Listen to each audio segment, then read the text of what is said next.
We know depression through metaphors. Emily Dickinson was able to convey it in language, Goya in an image. Half the purpose of art is to describe such iconic states. As for me, I had always thought myself tough, one of the people who could survive if I'd been sent to a concentration camp. In 1991, I had a series of losses. My mother died, a relationship I'd been in ended, I moved back to the United States from some years abroad, and I got through all of those experiences intact. But in 1994, 3 years later, I found myself losing interest in almost everything. I didn't want to do any of the things I had previously wanted to do, and I didn't know why. The opposite of depression is not happiness, but vitality. And it was vitality that seemed to seep away from me in that moment. Everything there was to do seemed like too much work. I would come home and I would see the red light flashing on my answering machine. And instead of being thrilled to hear from my friends, I would think, what a lot of people that is to have to call back. Or I would decide I should have lunch. And then I would think, but I'd have to get the food out and put it on a plate and cut it up and chew it and swallow it. And it felt to me like the Stations of the Cross. And one of the things that often gets lost in discussions of depression is that you know it's ridiculous. You know it's ridiculous while you're experiencing it. You know that most people manage to listen to their messages and eat lunch and organize themselves to take a shower and go out the front door, and that it's not a big deal. And yet, you are nonetheless in its grip, and you are unable to figure out any way around it. And so, I began to feel myself doing less, and thinking less, and feeling less. It was a kind of nullity, and then the anxiety set in.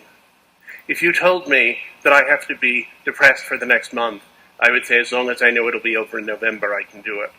But if you said to me, you have to have acute anxiety for the next month, I would rather slit my wrists than go through it. It was the feeling all the time, like that feeling you have if you're walking and you slip or trip and the ground is rushing up at you, but instead of lasting half a second the way that does, it lasted for 6 months. It's a sensation of being afraid all the time, but not even knowing what it is that you're afraid of. And it was at that point that I began to think that it was just too painful to be alive, and that the only reason not to kill oneself was so as not to hurt other people. And finally one day, I woke up, and I thought perhaps I'd had a stroke, because I lay in bed completely frozen, looking at the telephone, thinking something is wrong, and I should call for help. And I couldn't reach out my arm and pick up the phone and dial. And finally, after 4 full hours of my lying and staring at it, the phone rang, and somehow I managed to pick it up. And it was my father. And I said, I'm in serious trouble. We need to do something. The next day, I started with the medications and the therapy. And I also started reckoning with this terrible question. If I'm not the tough person who could have made it through a concentration camp, then who am I? And if I have to take medication, is that medication making me more fully myself? Or is it making me someone else? And how do I feel about it if it's making me someone else? I had 2 advantages as I went into the fight.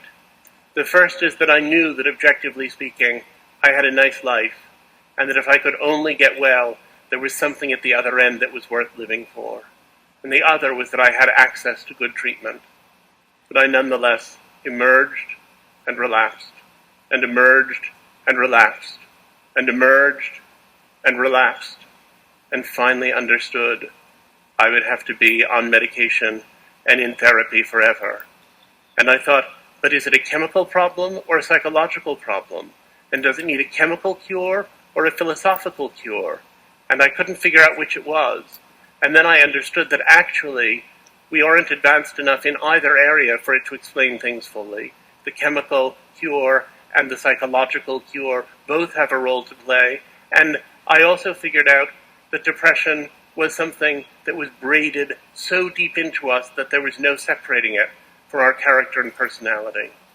I want to say that the treatments we have for depression are appalling. They're not very effective. They're extremely costly.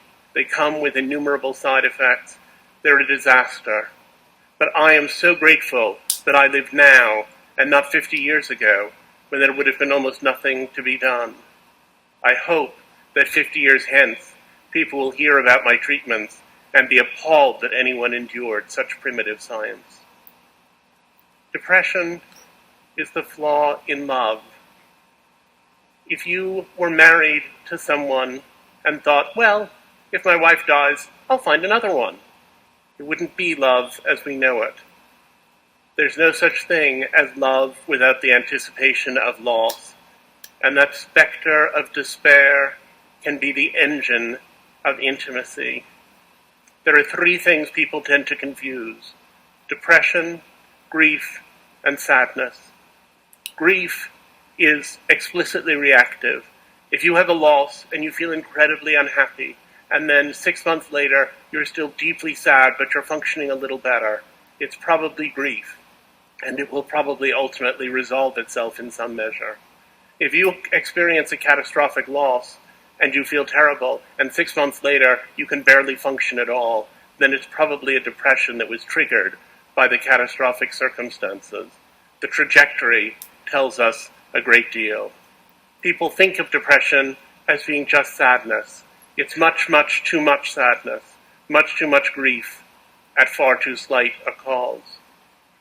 As I set out to understand depression and to interview people who had experienced it, I found that there were people who seemed, on the surface, to have what sounded like relatively mild depression, who were nonetheless utterly disabled by it. And there were other people who had what sounded, as they described it, like terribly severe depression, who nonetheless had good lives in the interstices between their depressive episodes. And I set out to find out what it is that causes some people to be more resilient than other people. What are the mechanisms that allow people to survive? And I went out and I interviewed person after person who was suffering with depression. One of the first people I interviewed described depression as a slower way of being dead. And that was a good thing for me to hear early on, because it reminded me that that slow way of being dead can lead to actual deadness, that this is a serious business. It's the leading disability worldwide, and people die of it every day. One of the people I talked to when I was trying to understand this was a beloved friend who I had known for many years and who had had a psychotic episode in her freshman year of college and then plummeted into a horrific depression. She had bipolar illness, or manic depression as it was then known. And then she did very well for many years on lithium, and then eventually she was taken off her lithium to see how she would do without it. And she had another psychosis, and then plunged into the worst depression that I had ever seen, in which she sat in her parents' apartment, more or less catatonic, essentially without moving, day after day after day. And when I interviewed her about that experience some years later, she's a poet and psychotherapist named Maggie Robbins. When I interviewed her, she said, I was singing, "Where Have All the Flowers Gone?" over and over to occupy my mind. I was singing to blot out the things my mind was saying, which were, you are nothing. You are nobody. You don't even deserve to live. And that was when I really started thinking about killing myself. You don't think in depression that you've put on a gray veil and are seeing the world through the haze of a bad mood. You think that the veil has been taken away, the veil of happiness, and that now you're seeing truly. It's easier to help schizophrenics who perceive that there's something foreign inside of them that needs to be exorcised, but it's difficult with depressives because we believe we are seeing the truth. But the truth lies. I became obsessed with that sentence, but the truth lies. And I discovered as I talked to depressive people